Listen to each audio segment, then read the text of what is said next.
Welcome back, everybody. Thank you for joining me here today so that we could discuss Superman 3. So in this movie, Superman is back, doing what he does. But of course, some people don't like his heroic antics, and that includes Richard Pryor, who joins up with an evil super genius to give Superman bad vibes. Well, I guess that's not really what they set out to do.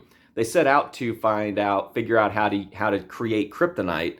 And when that didn't go exactly as planned, they didn't get the effect they wanted, but the kryptonite somehow, whatever they came up with wasn't full strength kryptonite, but it ruined Superman's vibes and turned him into a real sourpuss, and he starts like mouthing off to people and being rude and stuff like that.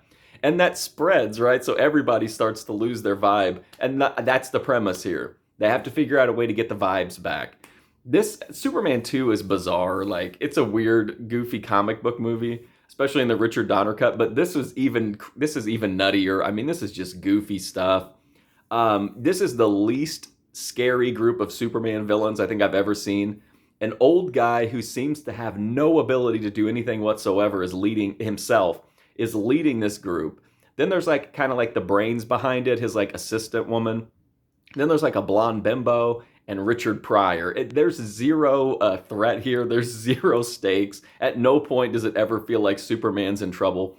But there's so many just weird moments in this movie. Richard Pryor falling off a building and somehow being able to like ski down it. You've got Superman literally fighting like Clark Kent at one point. But it's spectacle. It's like it's goofy, it's over the top. But like I said, I think in my Superman 2 review, this feels like a comic book. In a comic book, you would see a guy ski down a building. Now, that might not hold up in every comic book fan's mind of what we should see in a movie. But, again, I'm not going to try to say this is a good movie. But is it entertaining? Yes. Richard Pryor teaming up with Superman alone is enough reason to recommend this. But there's just so much just looniness in this movie, just weird little moments. So even if you're not a superhero fan, don't write this one off. If you like, B movies, surreal movies, camp movies, check out Superman 3. It's a real wacky ride.